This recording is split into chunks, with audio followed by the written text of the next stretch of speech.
Bonsoir à tous, bienvenue dans notre émission La Réunion Léla. Le Covid est toujours là, malheureusement pour les populations. Comment ça va se faire et également comment ça doit se faire en entreprise, parce que la question est actuellement posée à plusieurs niveaux. Les réponses ne sont pas simples. Qu'est-ce qui dicte la posture, les différentes postures? On voit ça dans Causement Réunionnais.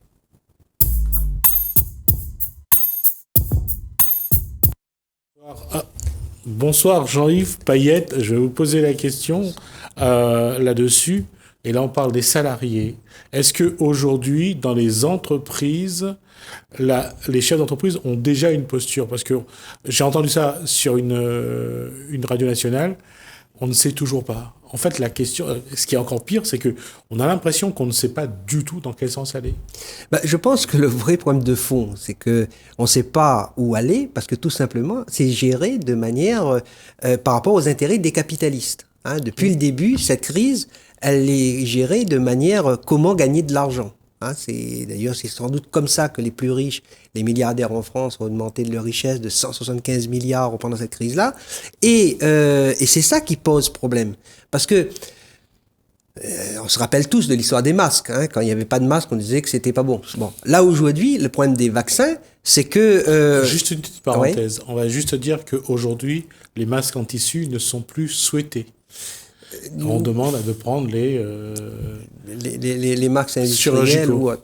Masques chirurgicaux. Peut-être, sans doute. Je veux dire, je suis pas un spécialiste de la chose, mais je dirais, ils ont créé une ambiance, en fait, de suspicion totale, qui fait que quand ils disent quelque chose, on se met à douter. Bon. Ce qui n'est pas forcément une mauvaise chose, sauf que le souci, c'est que vraiment là, comme ils mentent et ils redisent la vérité, on ne sait plus où est le niveau de mensonge et de vérité. Mais concernant les salariés aujourd'hui, surtout pour les grosses entreprises, il y a au moins deux groupes de salariés. Il y a ceux qui sont en bonne santé, plus ou moins, et il y a ceux qui ont des pathologies et qui doivent être plutôt vaccinés, mais qui se posent la question sur la fiabilité du vaccin. Alors, qu'est-ce que un syndicat comme le vôtre, la CGTR, qu'est-ce que votre syndicat peut préconiser? Qu'est-ce qu'il peut apporter sur ce sujet? Le problème, c'est que nous, bien sûr, c'est de défendre les intérêts des salariés. C'est-à-dire de voir là-dedans, si un salarié il a un gros doute, si ça peut entraîner un stress, etc., de se faire vacciner, c'est tout à fait normal qu'il puisse avoir le droit de ne pas le faire. Le vrai problème, c'est quand même en ce moment le fait qu'il n'y a pas de vaccin. Pas de vaccin pour permettre à un maximum de personnes d'être vaccinées. Et dans les entreprises, le problème ne se pose pas parce que de se faire vacciner ou pas, parce qu'il n'y a pas de vaccin. Et c'est là que c'est le bas blesse.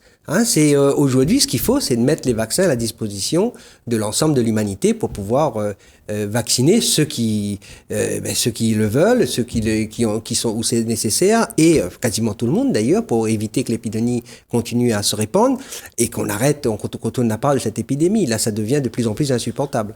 Quel que soit le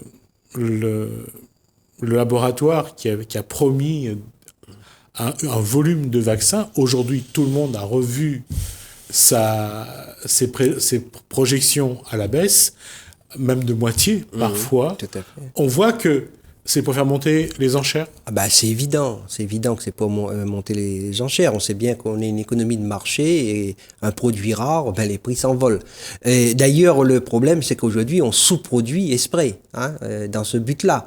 On aurait pu permettre à l'ensemble de lever, par exemple l'obligation de respecter le fait que ce soit le propriétaire du brevet qui produit le vaccin, etc. Lorsque le vaccin, il a été inventé par des salariés, par des chercheurs qui, eux, ils ont fait leur boulot.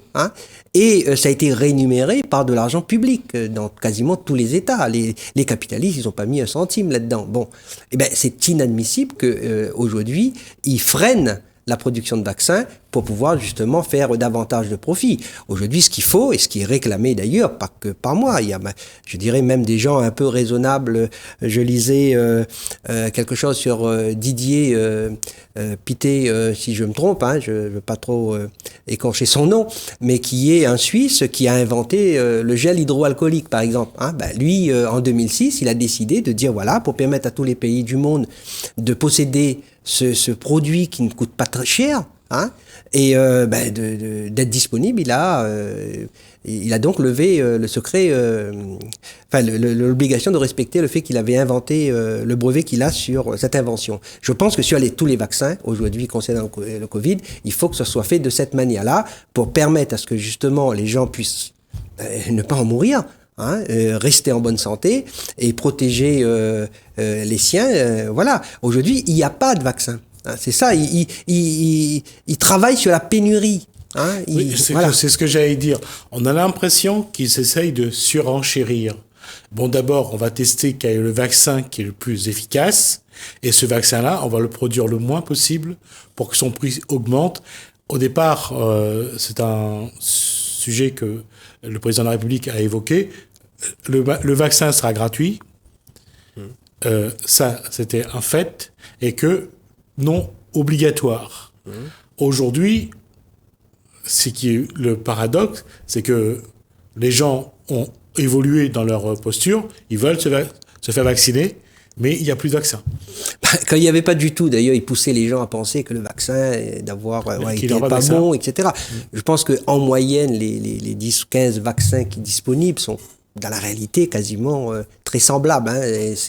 Voilà, il n'y a pas trop de différence sur ces vaccins-là. Le seul problème aujourd'hui, c'est que justement, chaque pays va pousser à avoir le vaccin produit sur son territoire. Le capitaliste, en fait, qui produit ce vaccin-là, il va être protégé par son gouvernement. Hein, parce qu'on est dans un système capitaliste où il faut protéger les intérêts des capitalistes avant ceux de la population.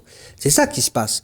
Et quand je vois, par exemple, l'Inde ou l'Afrique du Sud qui a demandé au moins temporairement qu'on lève la commercialisation, l'obligation de la commercialisation de ces vaccins-là par ceux qui l'ont inventé et permet à tous de le produire.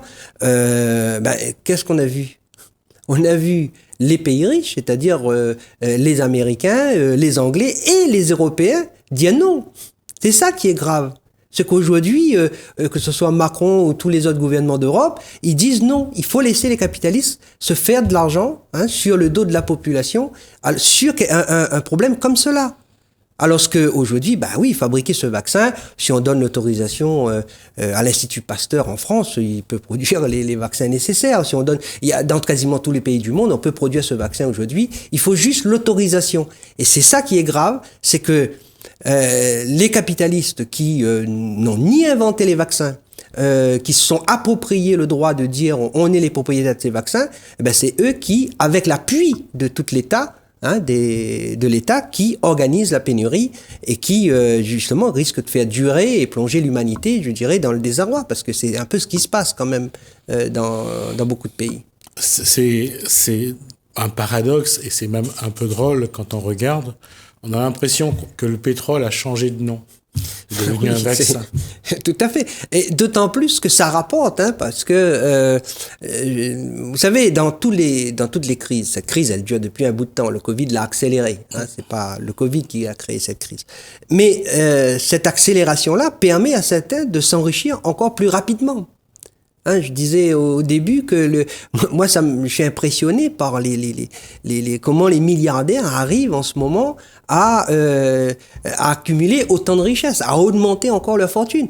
En fait, parce qu'ils ont justement l'appui de l'État, l'appui de toute la société, des tribunaux, etc. Est-ce que quelque part, c'est pas ces capitalistes-là, aujourd'hui, qui dirigent ceux qui sont dans les gouvernements? Bah, c'est eux qui sont, bien sûr, à la tête de la société. Hein. Les hommes politiques sont généralement des boys au service de ce système. Il faut être honnête. C'est pas. On a vu Macron, on a vu Hollande, on a vu Sarkozy, on a vu voilà. Et tous ont fait quasiment la même politique parce que ces capitalistes-là, c'est eux qui dictent les règles. Et puis on oublie, on dit qu'on est une démocratie, mais il faut oublier que on est dans une démocratie bourgeoise où c'est quand même la classe bourgeoise qui domine dans cette société et toutes les règles de droit dans notre pays sont basées, et même à travers le monde, sont basées par rapport à cette notion de propriété privée, c'est-à-dire les milliardaires, même s'ils ont acquis leur richesse depuis l'esclavage, et même s'ils ont pas travaillé pour acquérir cette richesse-là, mais seulement en faisant de la spéculation sur les vaccins, les armes et tout ça, eh ben, ils sont protégés, ils sont même encouragés. On l'a vu, hein, on va faire un peu d'histoire, on va parler un petit peu de François Mitterrand, qui lui, lorsqu'il est arrivé au pouvoir, il a découvert que finalement, tout ce qu'il avait prévu, il n'aurait pas pu le faire, de toute façon. Parce que le contexte économique étant ce qu'il est. Et on l'a vu aussi dans les années 90, avec tout ce qui concernait les oléagineux, le blé, le riz, on a vu comment le marché a joué, a fait monter les prix, a fait en sorte que ça rapporte beaucoup d'argent à ceux qui en ont déjà, quoi. Bah, tout à fait. Enfin, il y a plusieurs thèmes là. Dans celui de Mitterrand, il faut être honnête. Mitterrand n'a pas attendu 81 pour voir qu'il pouvait pas faire il croyait pas dans ce qu'il avait dit. Hein, et il n'avait pas envie de faire non plus. Il faisait des grands discours pour pouvoir plaire aux travailleurs, pour gagner des voix aux élections, en disant que voilà, il faut être en rupture avec le capitalisme, comme il disait avant son élection. Bon, après, même son élection, il y a eu des financements de la part de grands groupes capitalistes parce que eux, ils avaient compris que Mitterrand n'allait pas bouleverser les choses. Hein. C'était d'ailleurs politiquement, historiquement, c'est quelqu'un plutôt de droite. Hein. Oui, c'est vrai qu'au départ, c'est quelqu'un de droite. Voilà, donc qui a fait un OPA sur le Parti socialiste pour essayer justement d'arriver à ses fins, c'est-à-dire être président de la République. Mais dans les faits, Mitterrand, il a fait que servi à cette grande bourgeoisie française. Il l'a aidé avec les politiques d'austérité des années 83. Avec Margaret Thatcher. Voilà, il a autorisé les millions de licenciements dans les grandes entreprises qui voulaient externaliser, qui voulaient... Et même si au départ, il va nationaliser quelques grands groupes... Oui, mais il a nationalisé que les bras cassés. Ouais. Et il revend quand c'est rentable. Voilà. C'est-à-dire ça, c'est il n'y a pas que Mitterrand qui a fait ça, De Gaulle aussi. Voilà. C'est pas parce qu'on nationalise qu'on est qu'on défend les intérêts des travailleurs. On nationalise parce que l'économie bourgeoise a besoin aussi, à un moment donné, l'intervention de l'État pour pouvoir remettre en marche l'économie. Bon. C'est ce qu'il a fait. D'ailleurs, il a nationalisé un certain nombre de choses qu'il a fermées par la suite, ou d'autres qu'il a privatisées, qui étaient privatisées par la suite. Je pense que ces hommes d'État sont vraiment au service des capitalistes, et la société tourne par rapport à ce besoin d'avoir toujours plus de profit, sans quoi la société s'effondre. C'est-à-dire, si les riches c'est là le paradoxe, c'est-à-dire les riches sont très riches, mais s'ils s'enrichissent plus, l'économie s'effondre. Le système s'effondre. Et je pense qu'avant que ça s'effondre, il faut que justement il y ait une réaction des travailleurs qui prennent conscience de leur rôle historique pour pouvoir changer les choses. La question va être, quelle va être la position de la CGTR à La Réunion concernant la vaccination des salariés? Comment... C'est un terrain qui est tout à fait inédit, sur lequel vous allez peut-être devoir intervenir. Comment protéger les salariés, et surtout comment vous allez travailler avec la médecine du travail, parce que c'est la médecine du travail qui apparemment aura à gérer la vaccination des salariés. Comment aujourd'hui, je ne sais pas si vous avez déjà réfléchi, vous avez commencé à réfléchir, Jean-Yves Fayette, mais comment sortir de cet imbroglio? Le problème, c'est que justement, tant qu'on n'a pas, les salariés n'auront pas un droit de regard sur ce qui se passe, sur ces vaccins-là, sur on entend tout et n'importe quoi, donc on peut être suspect sur tout. Bon, ça c'est une première chose. La deuxième chose que je dirais, c'est que la CGTA est quand même une organisation syndicale rationnelle, c'est-à-dire les découvertes scientifiques, les possibilités de se soigner avec des médicaments, etc. Nous, on est quand même pour. Hein, je veux dire, on n'est pas donc on n'est pas contre le fait que les gens se fassent vacciner, que les médecins, enfin les vaccins avec toutes les vérifications nécessaires, si elles ont bien été faits, etc. Bien sûr, il faut permettre aux salariés d'accéder à ces vaccins. Hein, moi-même, le jour où j'aurai le droit, ben je le ferai. Je le ferai par rapport à mon papa qui a 93 ans, je le ferai par rapport à mes petits-enfants, etc. Donc, c'est pas le souci. Je pense que si il y a un vaccin disponible qui permet de stopper cette épidémie, il faut le faire. Maintenant, dans l'organisation même pour ceux qui travaillent, bien sûr, il faudra vérifier si ce vaccin ne provoque pas des allergies sur certaines personnes, si la personne elle est volontaire, pour pas que ça entraîne des stress et d'autres problématiques. Voilà. Et en tout cas, ce qu'il faut là aujourd'hui, c'est tout faire pour que les salariés en général, la population en général, puisse avoir accès au vaccin. Alors, quand je reviens sur les salariés, la question est posée.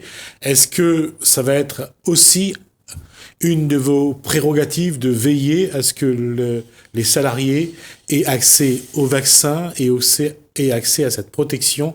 Parce que pour l'instant, le Covid reste encore d'actualité et encore pour un moment, apparemment. Tout à fait. Bah oui, nous, on va veiller à ce que les intérêts des travailleurs soient défendus là-dessus.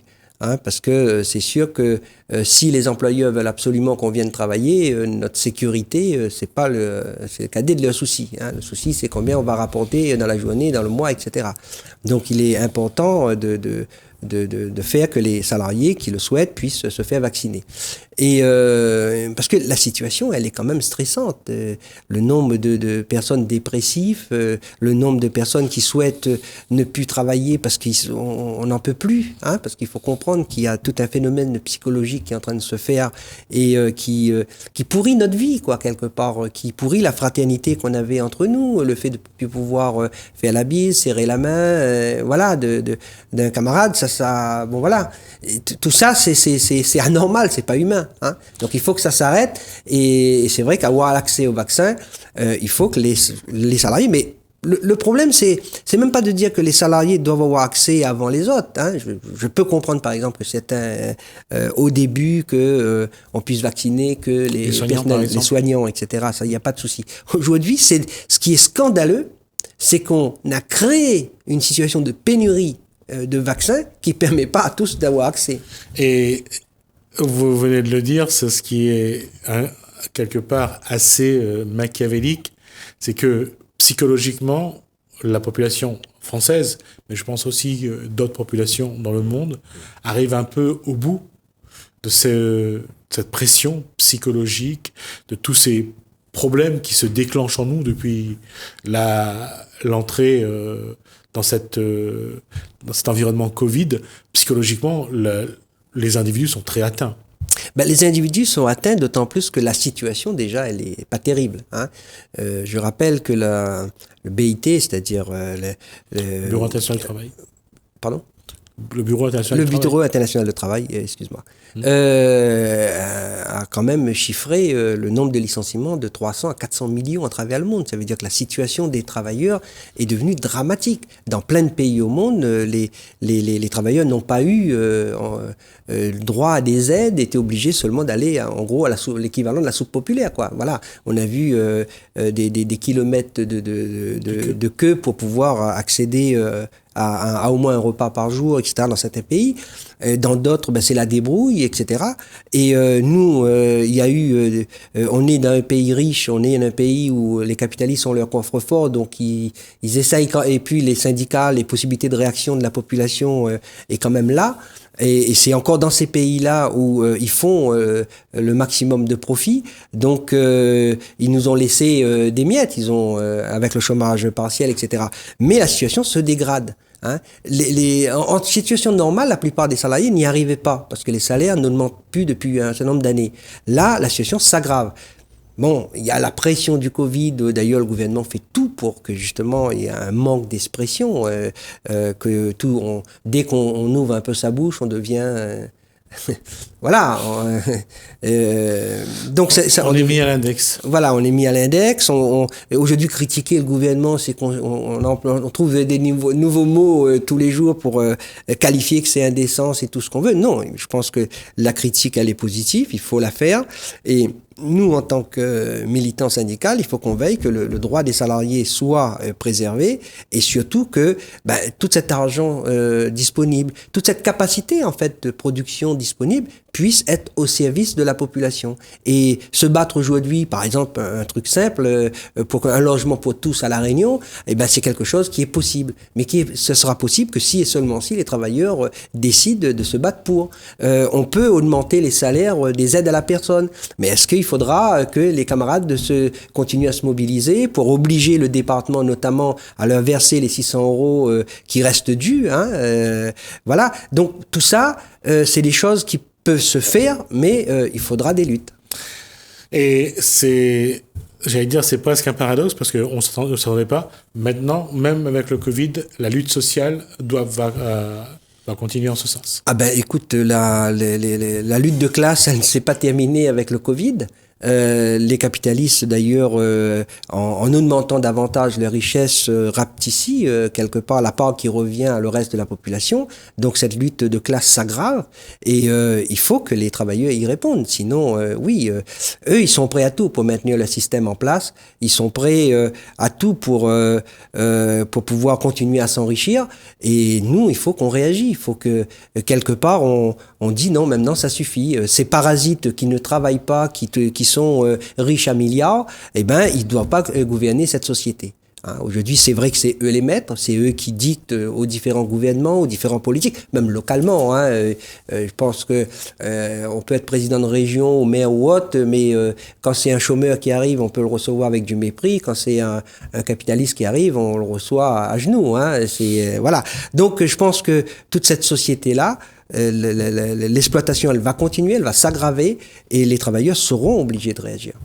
Merci Jean-Yves Fayette pour cet échange. On aura l'occasion de revenir sur ce sujet. On verra un petit peu comment ça évolue. On suivra avec vous à La Réunion comment ça se passe. Merci à vous. On va regarder une interview de Tabé Ngouma, consultant et spécialiste des programmes à l'UNESCO, voir un petit peu comment se met en place la reconnaissance de l'esclavage et la route des esclaves.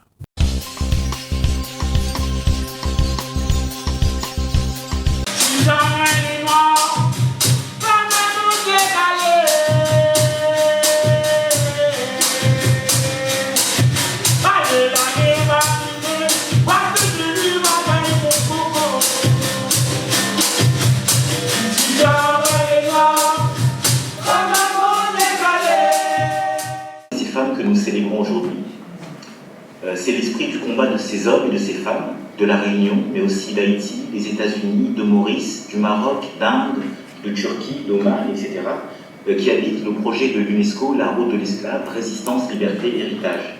Lancé en 1994, ce projet a pour vocation de soutenir la production de connaissances, développer des réseaux scientifiques et accompagner des initiatives mémorielles et pédagogiques sur cette thématique.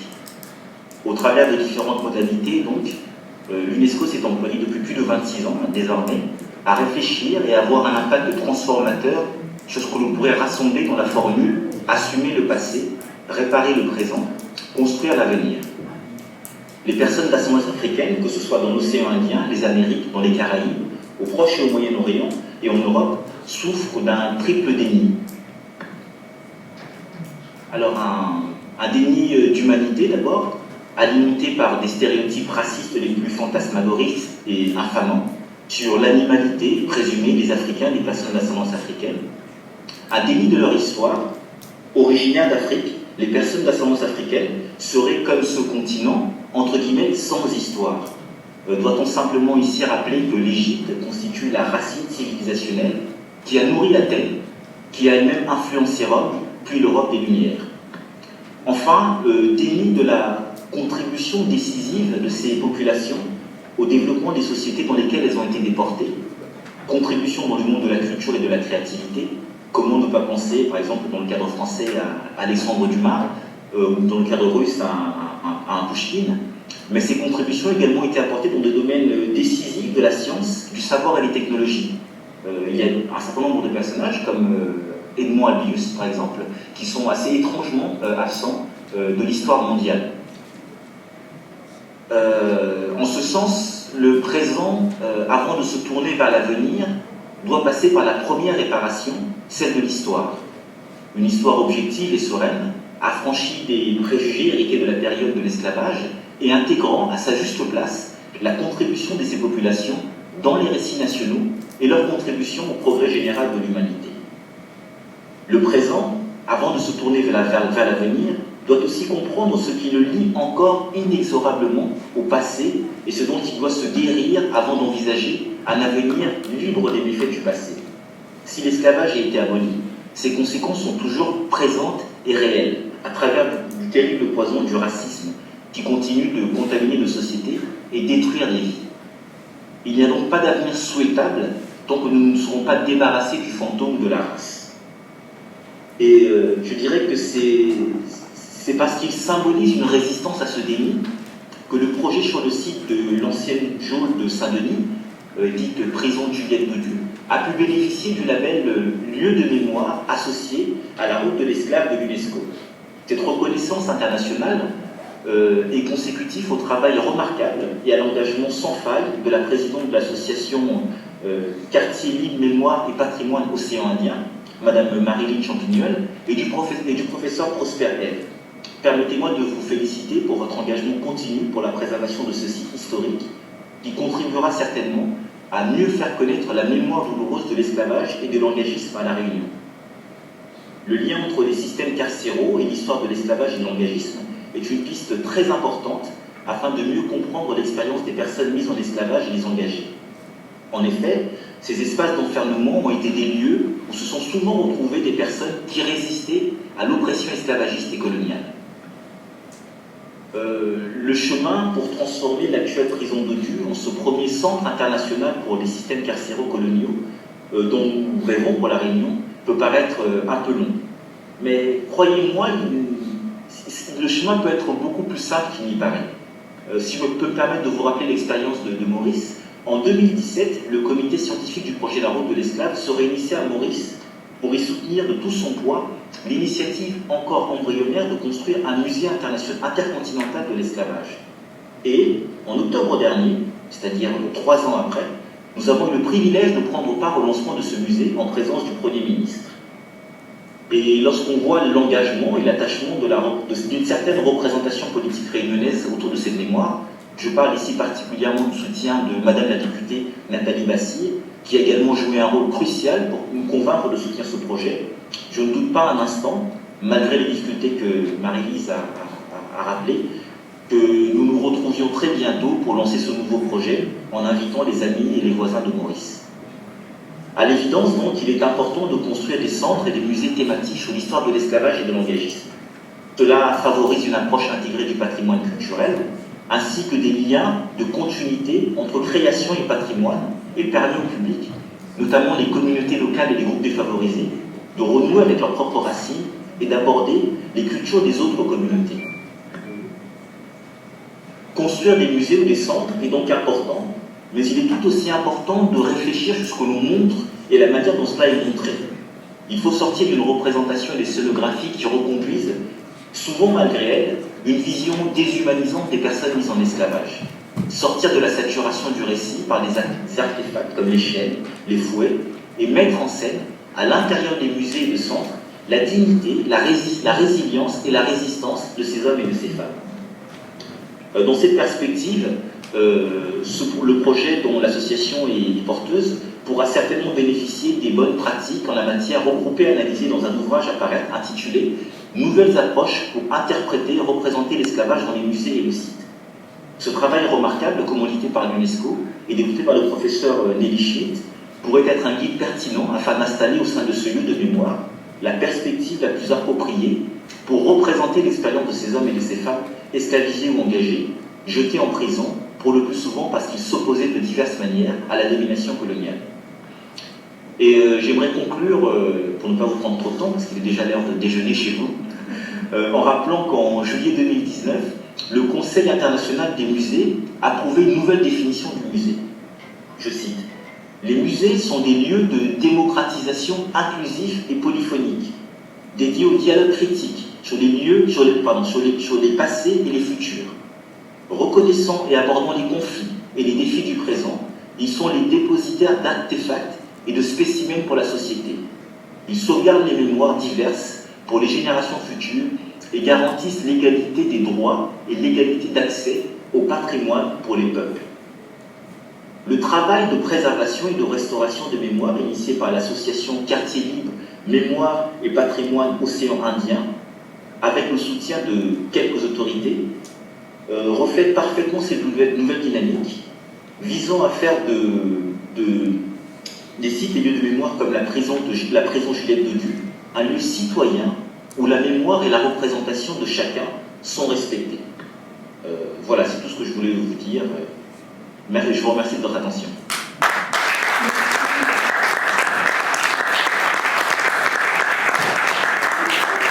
Merci Taboué. Donc, il y aurait peut-être des questions.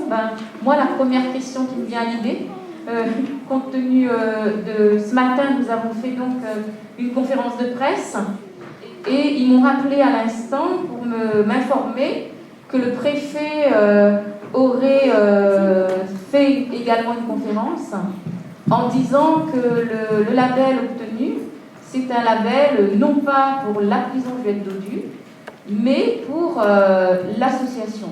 Donc, qu'est-ce que tu pourrais nous donner je sais que tu l'as dit à l'instant que c'était... est-ce que tu pourrais confirmer que c'est bien un label octroyé pour la prison Juliette Dodu? Voilà. Merci. Non, alors, ce qui est important de rappeler, je pense qu'au-delà du rôle que peut jouer l'UNESCO, je crois qu'il est important de démarrer un dialogue, en fait. Et le travail que vous avez fait avec le soutien de l'UNESCO, je pense que c'est une bonne plateforme qui permet déjà d'écarter la piste de destruction de ce patrimoine, ce qui aurait été une aberration. Et maintenant, il faut réussir à discuter. Parce que quel que soit le rôle que l'UNESCO peut jouer pour accompagner, soutenir l'association et soutenir ce projet, le patrimoine reste un patrimoine français et en tant qu'organisation internationale, nous serons tenus, in fine, de nous conformer à la voie officielle décidée par le gouvernement français. Je crois surtout qu'en fait, il faut surtout prendre le soutien de l'UNESCO à la fois comme une légitimisation et comme une reconnaissance à l'international du travail qui est fait par toi et par le professeur R, à la fois au niveau du projet pédagogique, au niveau du projet scientifique, et s'appuyer sur ça pour maintenant pour pouvoir construire un dialogue avec les autorités.